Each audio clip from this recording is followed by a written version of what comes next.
Welcome everybody. I'm Bronwyn Tate, and it's my great pleasure to host you here, welcome you to Green College at UBC on the traditional, ancestral, and unceded land of the Musqueam people. We are here for the third event of the Whole Cloth reading series this year. And if you've joined us before, you might know that this is a series where a reader shows up, one reader, one book, and we settle in for the duration, and the reader reads their book from cover to cover. And this evening we have the really great pleasure of being joined by Marc Perez. I'm welcoming you also on behalf of Ellie Kralji Gardner, who unfortunately is under the weather and isn't able to make it this evening. But hi, Ellie, is joining us via live stream, which some other friends of ours might be doing as well. So welcome to everybody who's joining us via live stream. We're happy to have you in presence with us. Welcome to everybody in the room. A reminder, this series can be a durational practice, and we are embodied people, so please do whatever you need to do and don't feel at all embarrassed. If the chairs get hard and you need to stand up and stretch a little bit, do that. If you need to use a washroom, there's one straight through there, and there's a few others in the building across the way. If you were early and have a book, maybe share the book with somebody near you, so if they want to read along with you.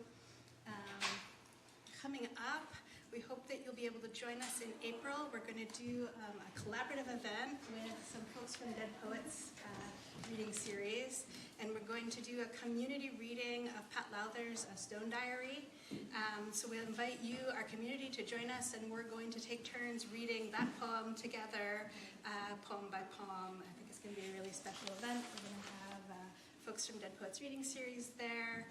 Jane, who knew Pat, will say a few words, and we're going to have some first editions and things from the library to share together as well. So that'll be April 2nd, and it'll be in the piano lounge, so we'll have the couches, and we'll have some snacks and things as well for that event. So put in your calendar and sign up to the Substack, wholecloth.substack.com, to get occasional and not overbearing and friendly reminders from me. And we send 3 emails per event. It's very manageable. And Heather also just indicated that they're happy to talk to us about next year. So we're only funded year by year, but it seems like there's a good chance that we'll be coming back next year. So we hope so. That would be very good. We'd like to get poets to read their whole book to you.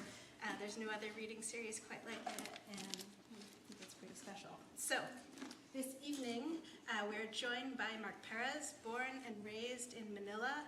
Marc lives with his wife and 2 children in the unceded territories of the Musqueam, Squamish, and Tsleil-Waututh nations. His work has appeared in the Fiddlehead, Event Magazine, Decomp Journal, CV2, PRISM International, Vallum, and others. A recipient of grants from BC Arts Council and Canada Council for the Arts. He has a BFA from UBC School of Creative Writing, worked with some folks that we know. And he's the author of Dayo, so the book that we're going to be hearing this evening, and has a forthcoming chapbook with Anstruther Press. Does it have a title yet? No? To be determined. Keep an eye out. Title coming soon. So we're so pleased to have you here with us, Marc. I think it's really special for current students to have someone who has studied among us in these same places, who's gone on to do such important work, to come back and share the work with us and reconnect with community, and we're so happy to have you here.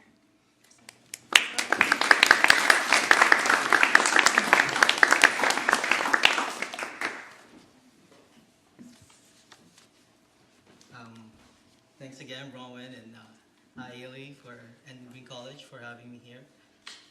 It's great to have so many people here right now. I practice, but I haven't actually done it in one stretch, so I just did sections. And before we begin, I just want to thank the creative writing department and the instructors out there, including Amber Dawn, Sharita, Jan Curran, Kevin Chong, and others. And it's great to be back here. As a former student here at UBC, I just also want to mention the petition written by alumni and students right now, and community members at UBC, calling for UBC to divest from from investing in corporations that fund and benefit and fuel the dispossession of Palestinians, the illegal occupation of their lands, and the continuing genocidal attack on Palestinian lives. That being said, I also want to express my solidarity with Dr. Litsa Chatsivasile from GRSJ. I took 3 courses with her, and she was incredible instructor, lecturer, and also an activist. And I just want to say that the last part of this book was actually inspired by her lectures on colonization, human zoos, and how dehumanizing language continued to permeate cultural discourses and cultural production to this day. So with that, I'm going to read Dayo.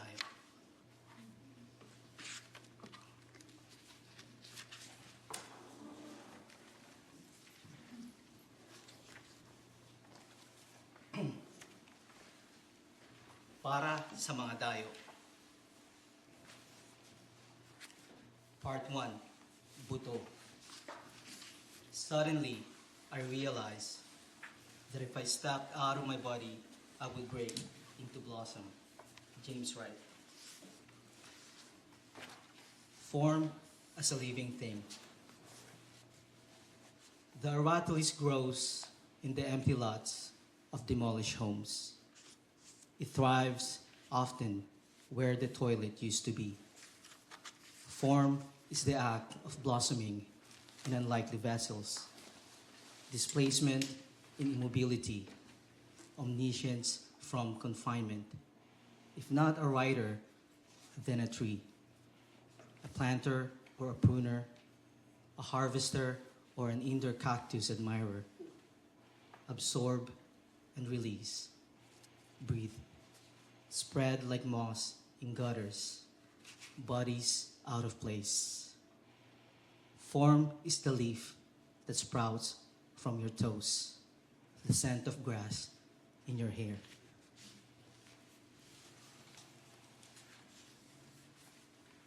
Bones are seeds. But now, the stark dignity of entrance. Still, the profound change has come upon them. Rooted, they creep down and begin to awaken. William Carlos Williams. The island greets me with satin clouds and light rain, parting as the fairy ducks at the cove. Rough as the precipice, my mind careens to the chimes of a concertina, and my heart begins to grieve. Here he is, the man without love, country, or soul. Forgotten, abandoned, buried with no tomb. But now, the stark dignity of remembrance. Tracing the ebb of history, I turn each pebble and seashell, washed in time and polished with seaside reflections. Your breath is home. A shelter amidst this plague. The coastal forest is a testament to your banished footprints, a welcoming totem to your life's entrance. Still, the profound change arrives in the form of a deer, traversing slopes of wild berries and fern to bid farewell. For now, I use the North Shore Mountains as your headstones, and the sakura blossoms for candles, while I pray and offer a song of loss and rebirth. My feet too are planted in a land that is not my own, and the tide has come upon them. Uprooted, they find themselves in hostile shores, like driftwood carried by turbulent currents. Unable to return, we learn and adapt to numbing rain and snow. They do not know where we come from. Bones are also seeds. Even in barren landscapes, untended, we flower. They can cast us in a crevice, nameless, yet we continue to survive grip down, and begin to awaken.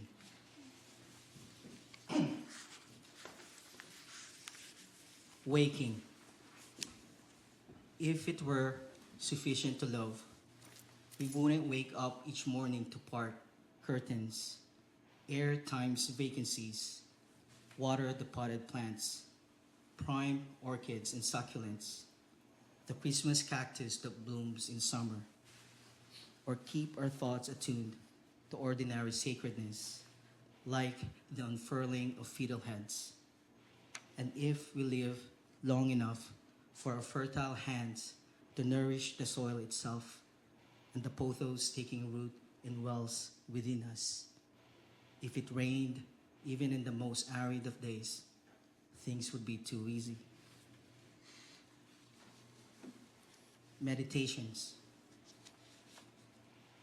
1. Sargassum pearls blanket the pebble beach, while a pair of kelps type drums on driftwood, echoes of a coastal kulintang. 2. The river's undercurrent betrays movement. The rocks and dead salmon appear to have been where they've always been. 3. As I weave strands of cedar bark into a rose, pliant braids of light and dark, memory reveals patterns, a leaf caught in the eddies of a lagoon. 4. The satin sheen of wet wood on my fingertips. I am here, still here.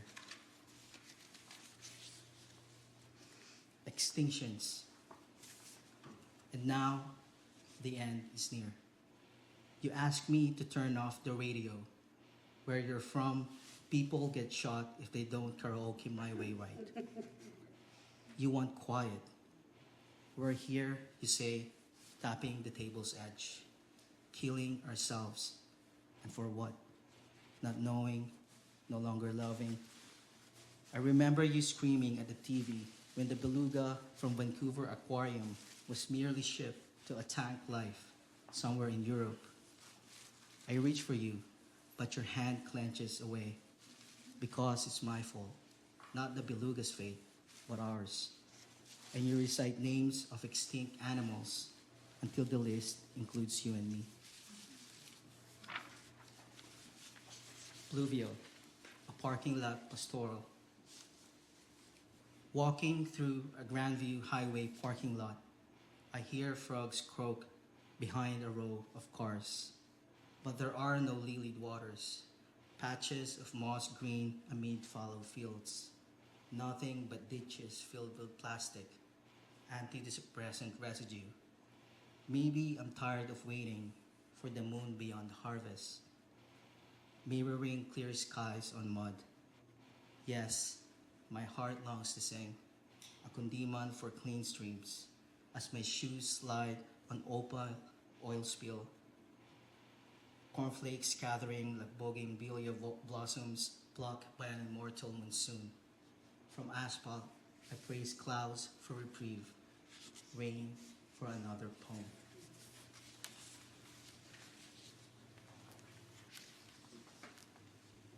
When the heart catches cold. The counselor suggests surrounding myself with fragrant flowers to calm my limbic system. You'll feel better, she says, and experience drastic changes in your mood. The calligraphy scrawl on her wall reminds me of Tao Chen, who left the floating world for gardens and fields to tend and die in. Honeysuckle, wisteria, pine and bamboo groves. But there is no spring in this city, so I go to a dollar store for scents in plastic bottles. As if lost in a cold mountain mist, the vapor spreads like a clandestine shroud in the black mold-infested basement where I lie naked beside a leafless banyan bonsai, leaving towards the full moon and bright stars. Suicide on replay. 1. The 6 tatami mat room leads to Roka's dark wood bungalow cradled in a tangle of bamboo grove. The narrow Ngawa creaks as I enter a shoji. A woodblock calligraphy in kanji offers a greeting. Farm when it's sunny, read when it rains. I trace footprints in snow to a carved rock sitting in a forest of green ginkgo. A sparrow's shadow rests on my itchy eyelids. Glimmer of koi fish. 2. I eat a ball of tororo soba before embarking into the fluorescent labyrinth of Sunshine City, where people mirror desires in the kaleidoscope. I exit in the suburban dimness of Zojigaya and locate grave 11413 to recite a solemn dream for the spirit of Saseki. Somewhere near a sakura tree, Sensei's friend Kei is also laid to rest. A lady wearing a pink hat lights incense sticks. Eulogy in smoke. 3.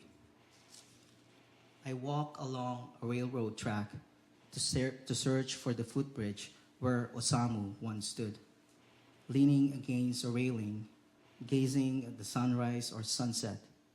It is hard to tell when things are in black and white. I climb up the unsteady structure. The massive sun renders the sky scarlet, blurring tracks that stretch to the horizon, as trains slither like snakes beneath. Nascent autumnal grass on Tamagawa's berm, suicide on replay.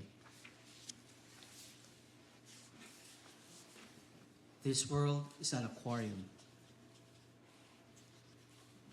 A 2-meter cylinder teeming with moon jelly, destiny swirling in a measured galaxy of glass and steel. There's a constellation of red acne on my chin, mere specks in a world about to collapse. I don't want to be asleep in apocalypse. This morning on the bus, something sharp scratches my left cheek. Nobody pauses to notice. Passengers continue to glide, arms swaying like tentacles on Pacific's epipelagic zone. When forests burn down in a heat dome, atmospheric rivers submerge the suburbs, lake water reclaiming its bed from concrete. Everything is saturated, luminescent blue. Solstice. Snowed in. I watch winter initiate birth, and in death sprouts flourishing. I moon for you to share a handful of seed. You laugh, knowing I grew up believing life begins in spring.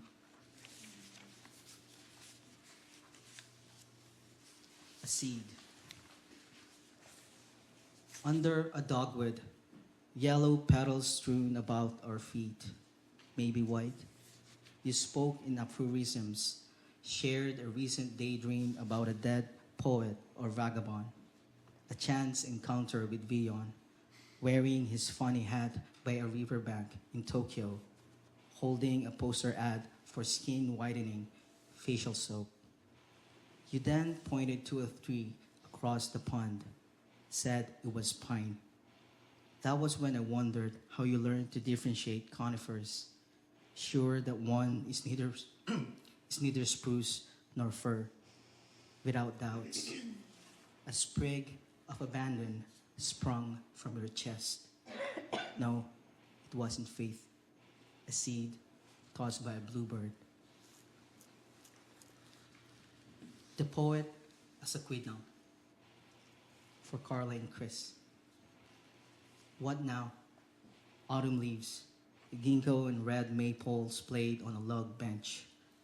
I peer through stratified light, shadows, fog, and bearded bows.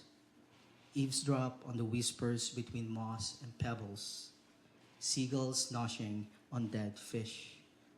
an eagle on a treetop silo, world shrubs in hibernation, the hush of a bamboo thicket. Each moment, a theater of devised visions, sounds reach my ears, mumbled prayers, a chuckle emanating from the god of Gaza. Transit. Overcast glimpses through a skylight gloom, I take the 19 bus instead of SkyTrain, not because it moves seawards, but it passes the corner of King, Sway, and Fraser where about to bloom yellow magnolia bulbs guide the day laborers, waiting on damp grass like 100 candelabras.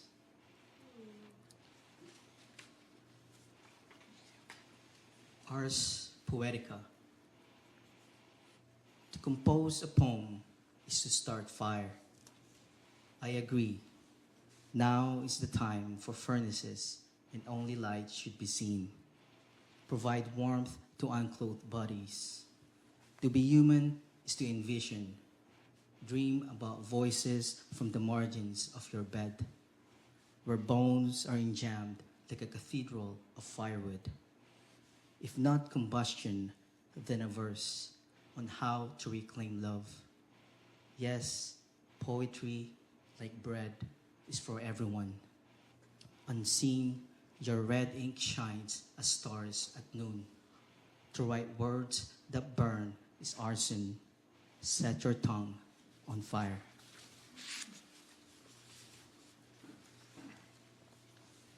A brief history of walls. It's only in darkness you can see the light, says Charles in looking around. Listening to a Vancouver radio station as fascists rally on the lawn of the City Hall, fighting for their right to be housekeepers and gardeners, welfare recipients. A war against drugs raging in Manila has killed more than 30,000 poor people. A victim's mother builds a union. A child dies at a desert border, and an old dude donning a MAGA hat watching flash news on a 4K flat screen blames the boy for believing walls are permeable. A Japanese man sits cross-legged at the bottom of a forest well, mumbling, only from emptiness the things start to feel.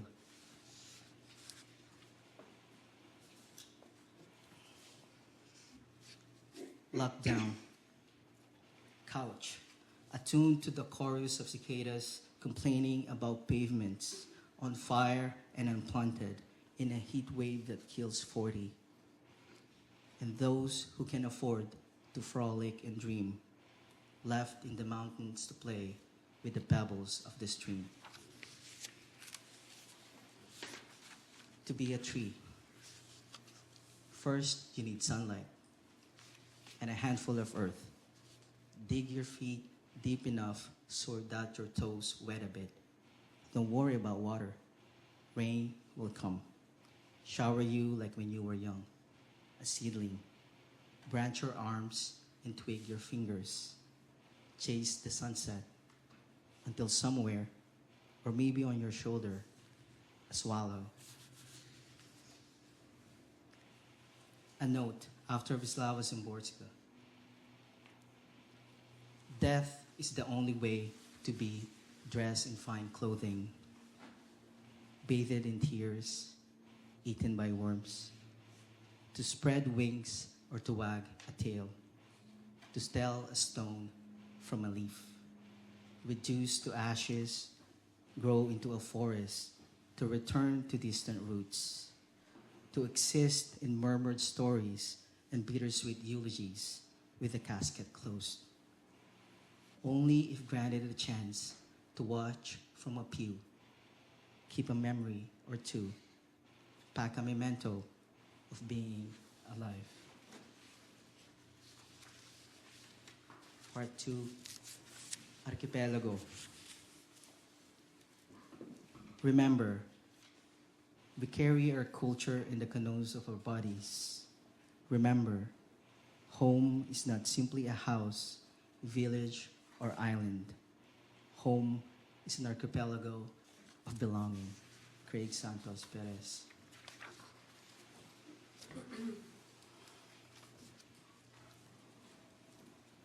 Body of water. Home is a place where rivers meet the sea. Fill my lungs with brackish delta water.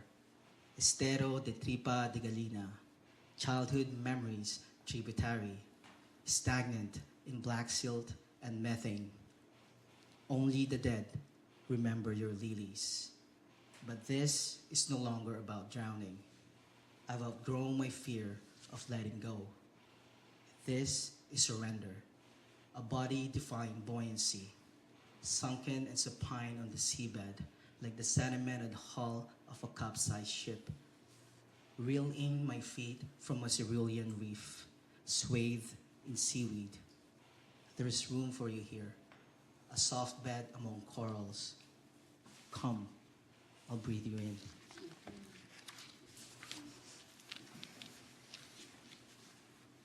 Abad, an airport in the seas. I reach for you, as though for the mugicha we drank at a seashore tea house in Kamakura, while you sit on a metal bench, losing your voice in separate spaces. With the brown hand, the border agent tugs, the pen holder with the tarsier perch on the palm tree from your suitcase. Didn't you know you're not allowed?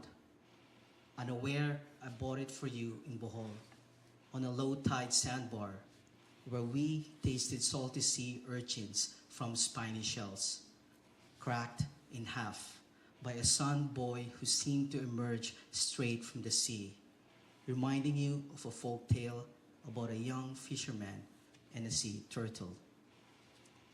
As fractures mature us, I wish for waves to come crashing at this airport, to submerge and claim us. Another border agent who could have been your sister tells us you need to leave, that you have no right to be here. Go back to the land of daybreak, across the seas where we were born without me.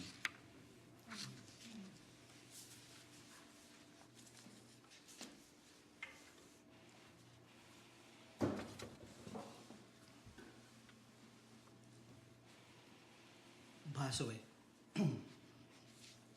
A certain depressed aesthetic and melancholia of a social place, such as a dingy bar, rundown motel, or a dirty eatery where the poor gather and secret lovers meet, hiding from the bright city lights and the noise of modern prosperity. Dayo.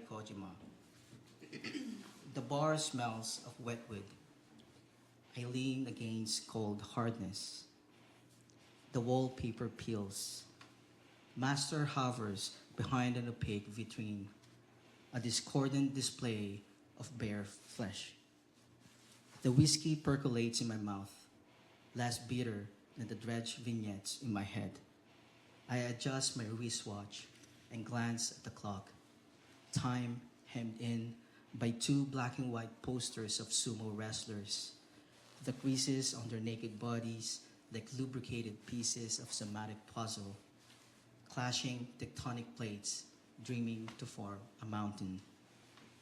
A door opens. A siren sounds in the distance. I look over my shoulder as if expecting a friend, a lover, familiar face of a stranger. There's no one I know except for the humid breeze. The incandescent bulb overhead reluctantly dims. I scribble a name on the amber bottle with a felt pen and pass it on to the ponytailed boy behind me, waiting patiently for some sort of departure. If you spend enough nights on foreign streets, you begin to embody the anxious intimacies of street lamps and moonlight.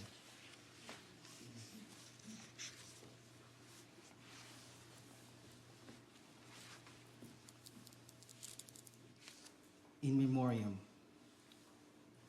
you listen to the thrum of her chest where you once lay sleeping, hoping for it to last. And you keep on thinking of the times when she left and came back for you, crying on the first day of kindergarten, eyes suspiciously glued to her face as she leaned against a mango tree, beckoning you to look ahead, face the mean blackboard. When you got home, you found out that your father had taken her to the airport, bound for Hong Kong, to wipe tables and scrub toilets.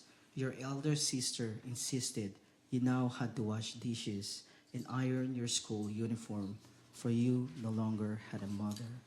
Until she came back 4 years later, when her employment contract ended, and bribed you to a casino and abandoned you in the care of cashiers at McDonald's on United Nations Avenue, leaving you with a pile of fries and burgers to dream and forget. When she had no money left, she came home to the place where she had left you so long ago now, waiting for you to tell her your name. And you listen closely for a heartbeat in her chest where you once lay sleeping, and it whispers something, but you no longer remember her name. The nanny.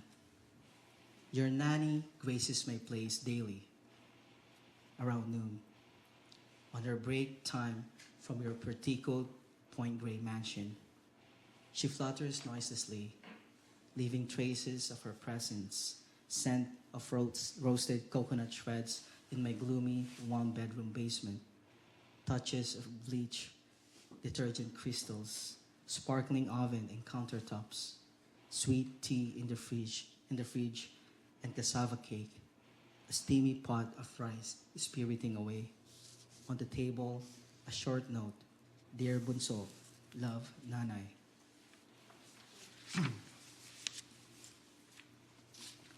Autobiography, Manila.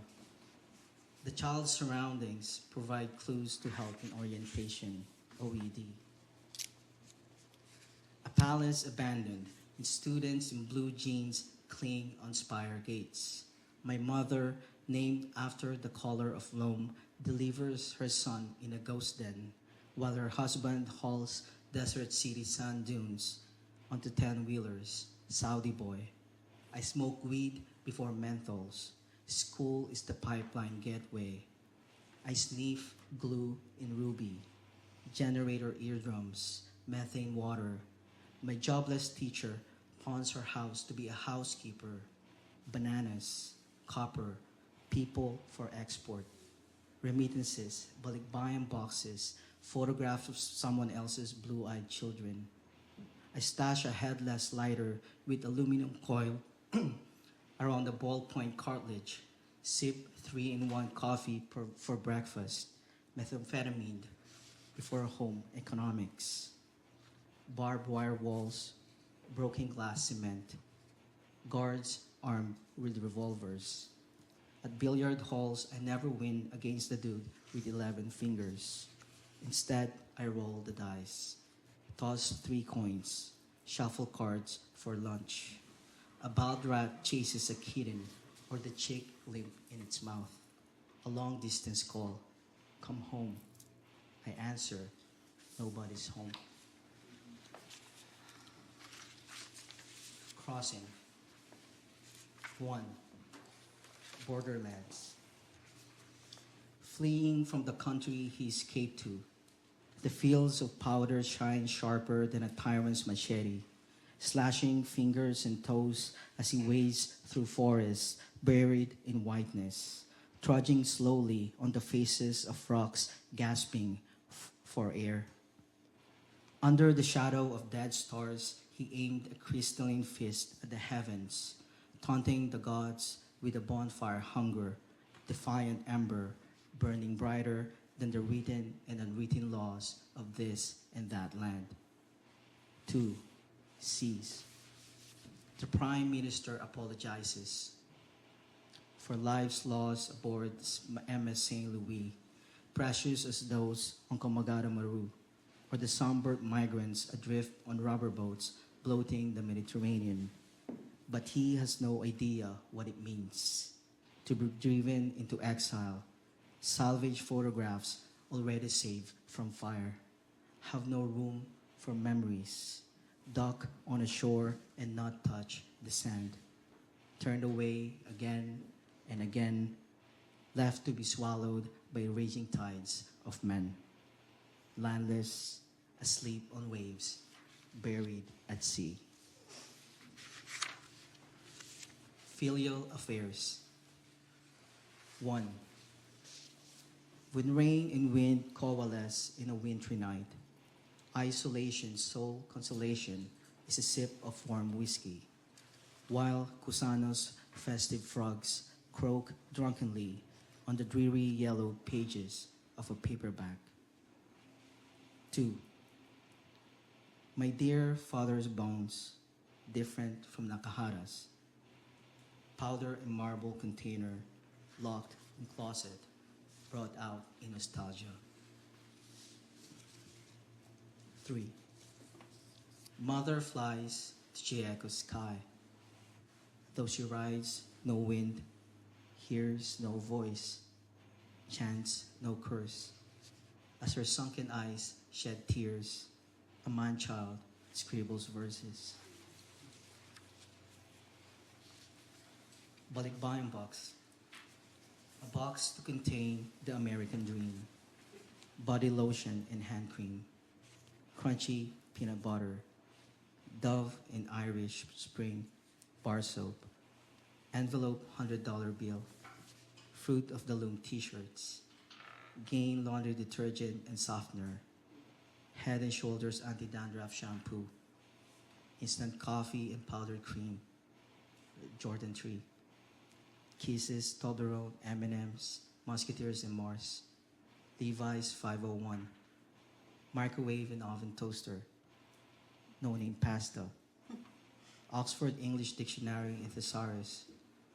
PlayStation console. Queen Elizabeth Park in Spring, framed. Radio and CD player. Spam, pork and beans, corned beef. Toshiba television, underwear and socks. Vancouver Canucks jersey, wristwatches, Xmas card, Yankees snapback hat, zinc duct tape. High junctions. Jeepneys belch diesel smoke all over San Andres. A bottle of Duol sears your nostrils, glues you to the night sky to hide in its shadows. Stash light in your pockets. With loose change, burn crystal rocks to clamber up and hang yourself in the crescent moon, buried beneath moon rocks. You know what work is. Pushing a wooden cart, its metal wheels trotting on tropical alleys, monsoon noondays or eves, harvesting dated newspapers and bottles, broken things. Remember, years ago, making your way through smog and mist, you chance upon a garden where orchids bloomed on the brittle branches of a kaimito tree, its supple fruits dangling like amethyst pendants over your head. You sheltered in the shade, clasped a warm cup of sun-dried angel's trumpet, a celestial brew, bowed as if in prayer before bells that refused to peal.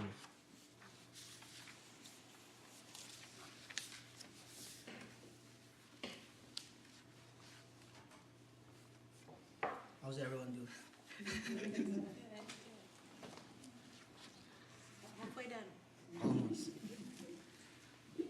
Ruptures. At 12, you vanish on a nameless bus to a province where your grandmother danced with her orchids until your uncle caught you with menthols between your lips. He offered you a meal before dragging you to a varnished bench reprimanded with a leather belt by your father, who feared he had lost another son. Don't do drugs. Don't get stabbed. Awoken by cries that echoed like vespers on the street where you used to play running, now to your aunt, hunched on a pavement. In a crowd, men lifted your dead uncle by his legs and armpits. his torso sleeping like strained, stained hands, flesh scraping the asphalt like the lump of meat you once saw dangling on a hook at Paco Market, where air felt heavy as mud. A hole dotted the tall ridge of his nose, and trails oozed out from the back of his head, where the cop's bullet had burst through. You wanted to run away, but you looked on and now remember.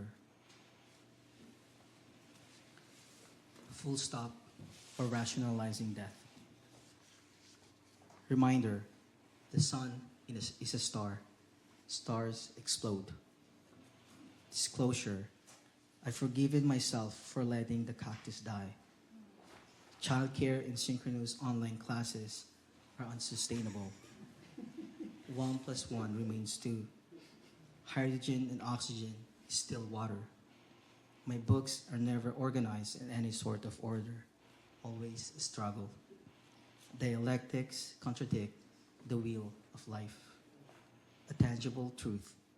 The wooden chair nobody uses reminds me of Tatay. Nostalgia. Fragments of memory and forgetfulness. Gestures that are rediscovered without ever having been learned. Words that come back. Memories of lullabies. George Perez. Nostalgia, you say, is the painful longing to return. So you spend nights rummaging through drawers of memory. Old, new, passed on, found. To create a past that doesn't exist. What you mainly recall is pain. Admit it, not even the longing. But in nights like tonight, moonless, you long for the homecoming shrill of cicadas, returning from more than a decade of painless sleep. Buried in a salient trove of memories, you wonder why pain exists even in a past someone else created. Your daughter remembers making a dollhouse with a balikbayan box that belonged to your mother, who mainly existed in voice tapes and postcards, returning you to a sandy cove in Zambales that exists only in your memory. Reunited, you relearn how to be an obedient son, like when she once taught you how to memorize the multiplication table and do long division. Say you cannot return. The cove is now buried in Lahar. Trying to make sense of lost things, you continue to draft the eventual return to a home that never was. But the verses you create lead nowhere. The long hours spent thumbing through sheets of paper simply pile up. You memorialize in a losing attempt to defy extinction, resurrected in verse.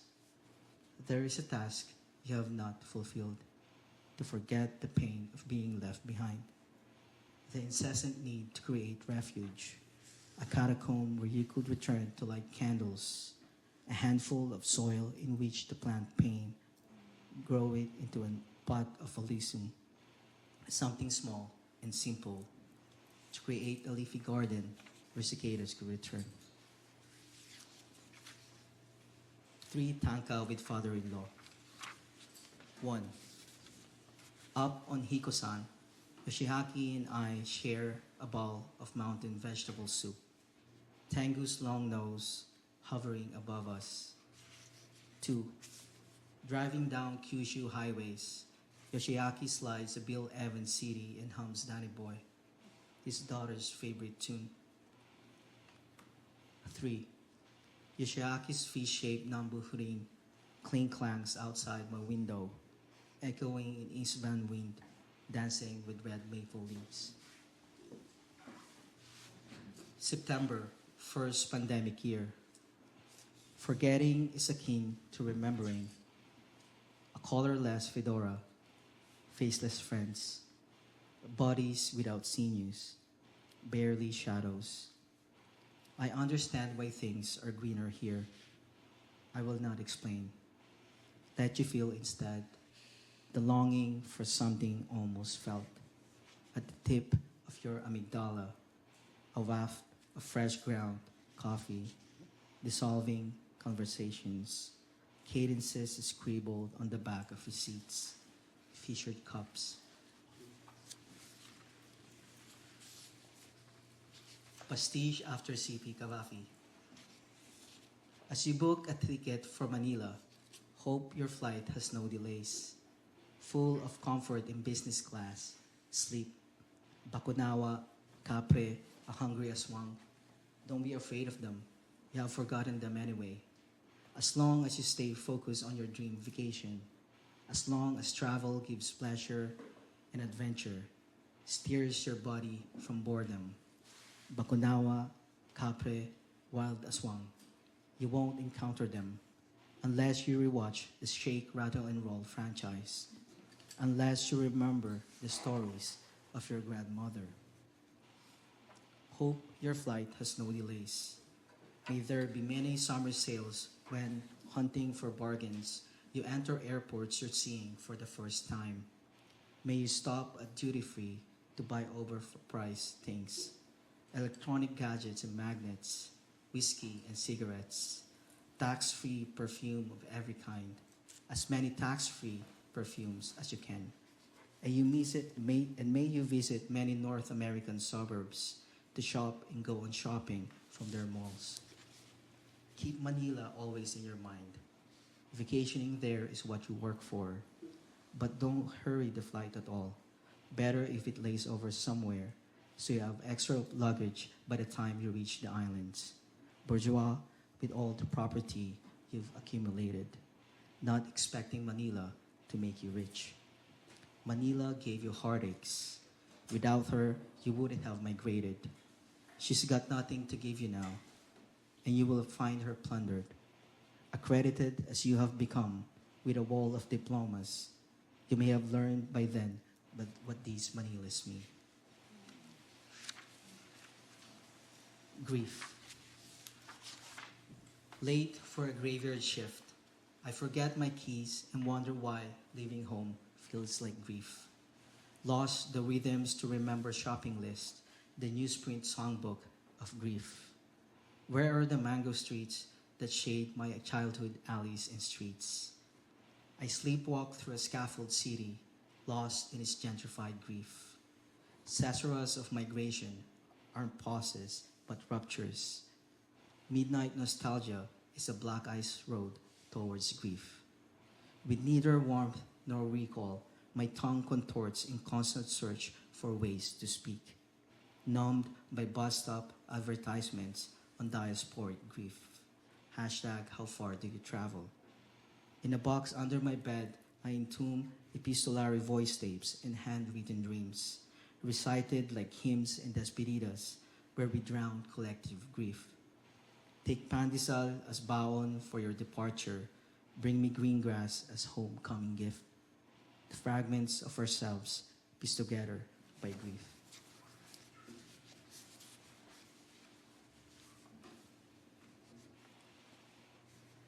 Papuri. Papuri sa mga nurse at doktor na balot ng puting baluti, maskara at salamin.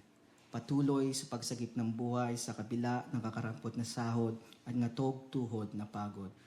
Papuri sa porter na parang driver ng jeep sa pagmaniobra ng stretcher sa makipot at pasikot-sikot na pasilyo. Papuri sa patunay na dukha ang mukha ng kabayanihan. Papuri sa jeep. Papuri sa magsasakang nagbubungkal ng lupa at sa manggagawang pinagpala ng buhangin o piko ng aspalto. Papuri sa tanghalian, baon na danggit at kanin na binalot sa plastik. Papuri sa tirik na araw na humuhubog sa mga butil ng bigas at pawis.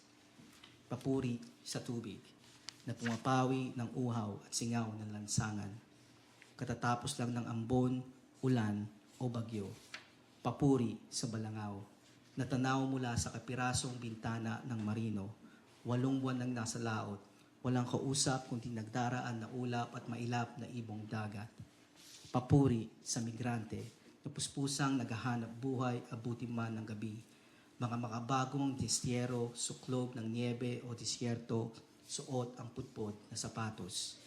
Kaya't papuri rin sa sapatos na regalo ng anak sa kanyang ina. Gamit ang unang sweldo bilang tagapitas ng ubas sa isang banyagang lambak. katas na sakripisyo at pangungulila. Sa gabi, pagpikit ng mga mata, papuri sa buwan at bituin. Papuri sa kabila ng dilim. Papuri, praise the bread, Martin Espada. Praise the hospital worker clad in white armor, mask, and face shield, breathing life despite knee-bending exhaustion, poor wages. Praise the housekeeper, steering her cart through congested rooms and hallways with the skill of a jeepney driver, singing top tens in dead-end air. Praise to the proof that greatness is faceless. Praise the jeepney drivers. Praise the peasants who till land during dead season and the laborers for roads under our feet. The high noon for lunch of steamed rice and dried fish. A drizzle, torrential downpour, cyclone, rain will pass. Praise the silver lining, spotted from the minuscule window of a seafarer, 8 months aboard an oil tanker, at home in open sea. No one to talk to except for low-lying clouds and elusive seabirds. Praise the migrant worker, modern-day exile, blanketed with snowflakes or desert dust, toiling past midnight with a worn-out pair of rubber shoes. Praise also the rubber shoes, gifted by a son to his mother, purchased with his first paycheck as a great picker in Wine Valley, the sap of loneliness and sacrifice. At night, praise the stars and the moon, sing praise with the rhythm of a childhood tune. 3. Daungan. I do not know where else I belong. Ada Limon.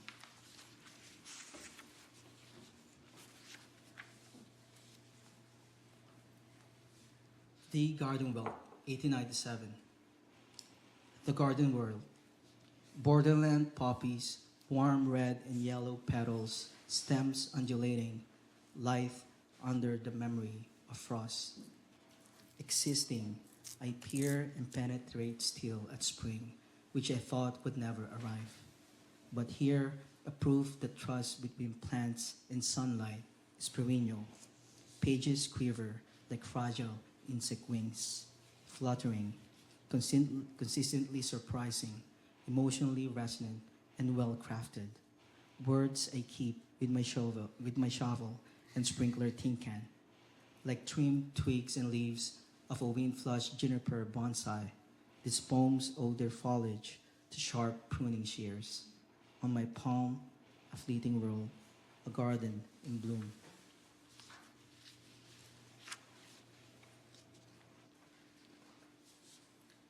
A self-immolation. In my desire to be nude, I clothed myself in fire, burned down my walls, my roof, burned all this down. Jose Garcia Villa.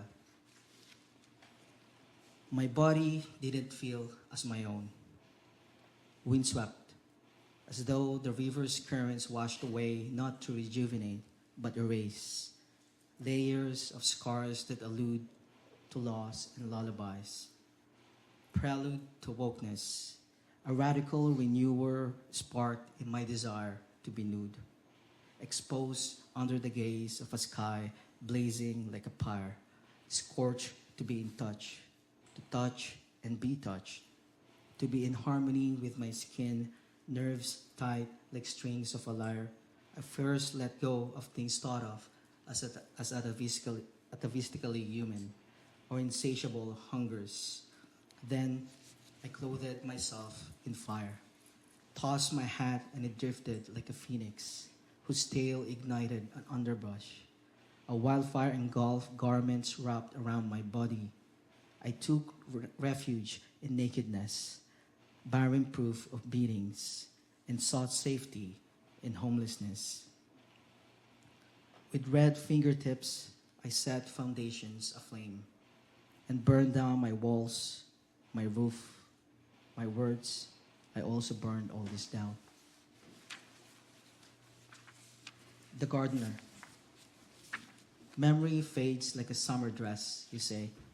So you learn to garden in a corduroy jumpsuit, sowing seeds while sowing scenes. dissipating like mist on a daffodil's fold. There's a collation of dry roots and stems, fans of fern in a plot that your neighbor abandoned, a bouquet of colorful convenience, the stuff that grows itself. If no longer remembering, then a rock. Perhaps you can be a miner or a jeweler, forever carving, etching, revealing. Yet the shed with 1,000 books has not a single word on your favorite daffodil dress, folded in the drawer. Expectations. These are the old tasks. The calendar is only a guide. Soccer comes at night, candlelight an antidote to Stygian fog. Wait for a clearing, or else succumb to dark clouds. They mimic despair, then dissipate. If you want, stay in your room. There's something to be opened in every house besides doors. Open them. Lean on the windowsill. Chet didn't jump. Let me tell you a secret. Pandora is already out of surprises. No need to count unfulfilled wishes. The moon repeats its cycles. You've heard them before. Sento. An animal, a tree, a dance. I can become what I will, he cried and grew a tail. I wonder what kind of animal that makes me. Maybe I'm some kind of tree. Tell me, does it hurt the ground more or the tree if you are to extract it by its roots? Perhaps what I am is a dance, wandering in search of bodies. A stone, a leaf, a door. Kamayan. The world begins at a kitchen table. I eat, therefore I am. The economy, my teacher says, always means bread. Hunger drives the search. Once I met a philosopher at a fiesta for San Antonio de Padua, the patron for finding lost things. We ate pancit, lumpia, and grilled chicken, intestines. I told him I started smoking to quit biting my nails. He said words from an empty stomach are ethereal. I said, it's better to die with my stomach full than empty, especially when plates are empty. No matter what, we must eat to live. After a quarrel, a smoke screen temporarily obfuscates our vision as I keep alive crumbling incense, sakura blossoms from Dayo. My hand is tempted to touch the flame, to purge spaces of stains. The caving futon still emits heat, like our flower bed at dusk, ushering a tsunami of memories, littered with debris, bodies bare, naked as a deck of dealt solitaire. You play as I pretend to dream by the windowsill, because you hate walls and the midnight breeze. The flaneur as a bird watcher. Steady downpour. Trailing cigarettes caught in a sidewalk rivulet. Radiant in the crisscross of headlights. There's something about walking that reveals quotidian bird life. A crow prances in the midst of homecoming traffic to dine on urban roadkill. A goose drools in a parking lot, craving a bygone pond that it didn't inhabit in the first place. A pigeon perches on the barbed wire fence of a migrant welcome house. And caffeinated lovebirds in glass cages tried hard to hide their blushing faces. Sweat lodge for Sam. In a forest clearing, he lays down the foundation of a sacred fire, while I, kneeling on thawing snow, lift grandfathers one by one to the lodge's pit, as if emptying myself of memories. The deeper I get, the heavier. Say it. Facing the bathroom mirror, say subservience. It's subversive to tell the boss you're refusing work on a Sunday. Even God has needs to satisfy. Say, I'm the creator, minimum wage earner, showing up on time for the rest of the week. Got a shoebox full of bills for things you didn't want. There's no storage in purgatory. 16 hours of toil without overtime pay. 2 jobs, sometimes 3. One for the body, another for the debt collector. Say, fuck it, I quit. It sounds hollow within bathroom walls. Say, organize, resist. Say, capitalism is the disease, and a pill on the counter you swallow before daybreak.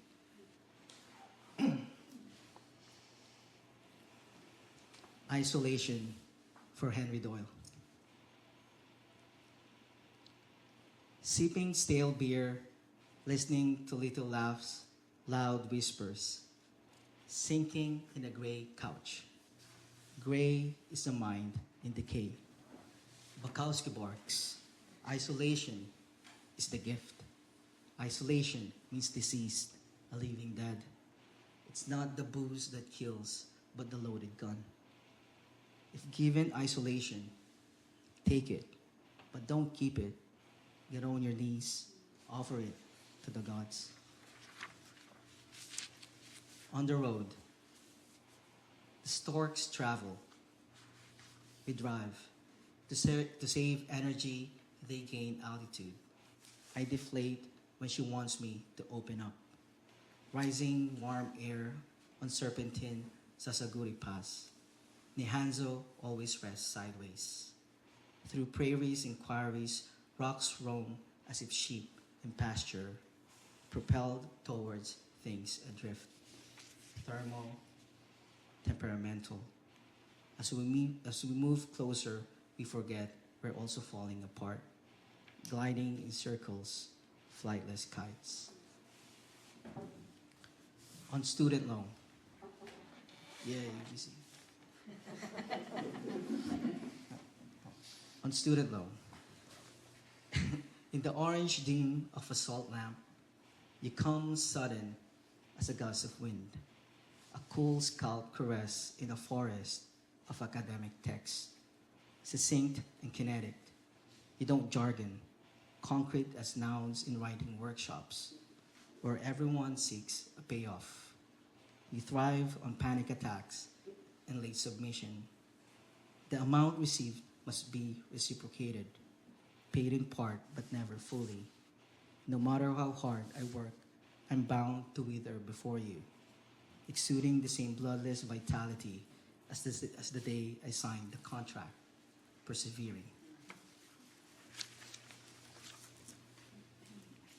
Borderline between sanity and insanity, inertia in movement of cheeks and nose, prick ingrown, blistered toes, jack and goose, gun and noose, peace and destruction, peels and sessions, peeled skin that feels not, perhaps too much, whiteness in you, canvas in view, K and I, sea and sky, dream and life, one and what? Homesickness. On a bench dedicated to Philippe, I light up a cigarette. Cyclists swerve to the yellowing lawn. I fan the smoke with my hand, wonder if it finds home in clouds.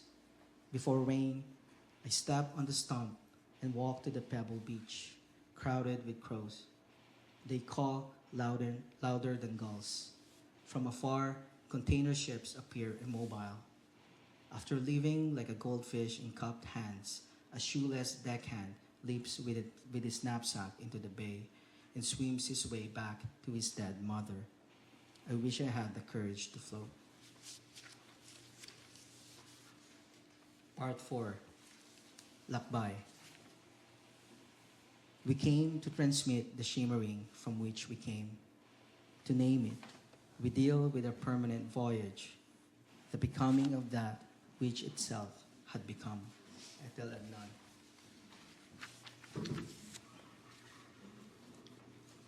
The sum of its salt. 1. Hold crocodiles in veneration, and when uttering any statement, witnessing it in the water, cry out in all subjection.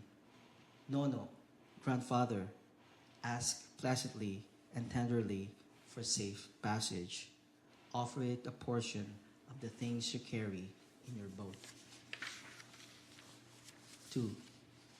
It was said, there was no old tree to which they did not attribute divine honors, and it was a sacrilege to think of cutting it. Even the very rocks, crags, reefs, and points along the seashore and rivers adored an offering made on passing by, stopping there and placing the offering upon the rock or reef.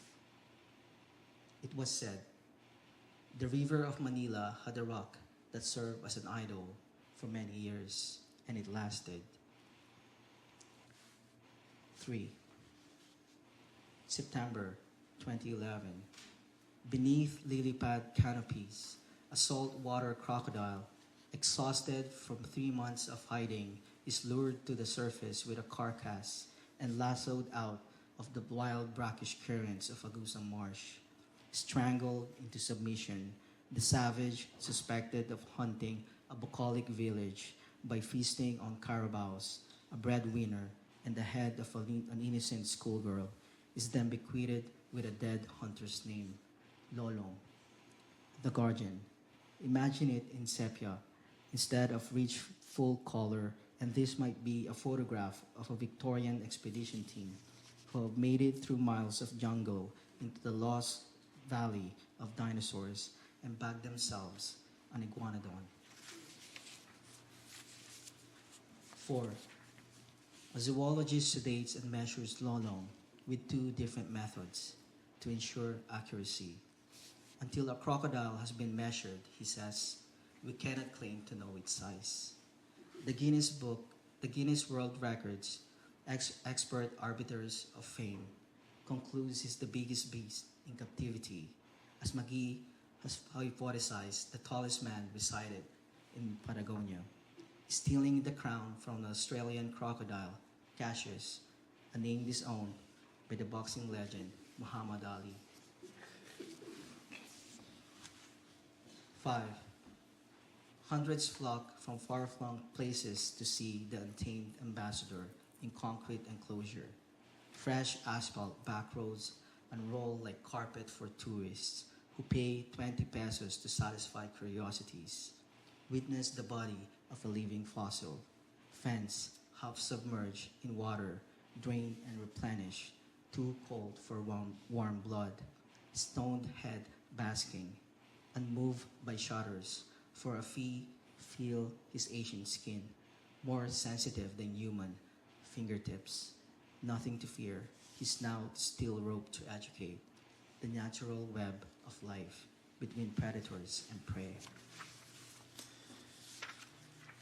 6. It's not surprising he stretches more than 21 feet from the tip of his tail to his snout and weighs more than a ton, like a Cadillac hearse. The Crocodylus porosus tows coffins, a conduit that transports souls across riparian forests and rivers to a field for the dead. 7. The giant croc predict 7.6 quake. Awakened, the imprisoned reptile revels in underground tremors, earthen rage roaring from the epicenter of resistance in eastern Samar, through a fragmented archipelago all the way to Bunawan, and thrashes his tail at the bloodshot gaze of caretakers and patrons, interpreting his refusal as a prophetic warning, earthquake, then tsunami. 8. Lolong refuses meals, not because he has no appetite and can last months without food. He is on hunger strike. 9. Advance the right, rhythm, and harmony of crocodiles, which have been hunted nearly to extinction because of its skin and flesh, whereas I, the Crocodylus porosus, in the vast Aguzang marsh, Lolong called for release into the wild. 10. Necropsy, noun. Post-mortem examination, 1839, from necro, death, corpse, and opsis, a sight. White, bloated belly, like the moon's reflection on the pond. Bruised bowels and heart, abrasion of the skin in his head, teeth, claws, pectoral and pelvic areas. Fungus, mind, mercury, runoffs in blood. No nylon cord residue. No shoes, human hair, hooves, or horns. Perhaps it was love, fear that killed Lolong. Web. While Lolong may be gone, political pundits note that his relatives, the human variety often clad in barong Tagalog or a suit, still roam freely in the halls of the Philippine Congress in reference to legislators being viewed as greedy for power and wealth.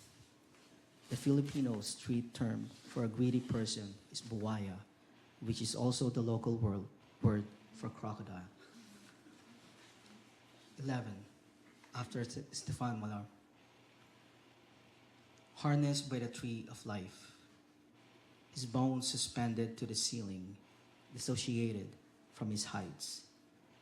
His innards at home in Bunawan, freezer burned in the afterlife. 12. I asked them to forgive me, but all they see is you. Juan Felipe Herrera. Where to begin? Let me clarify a few things.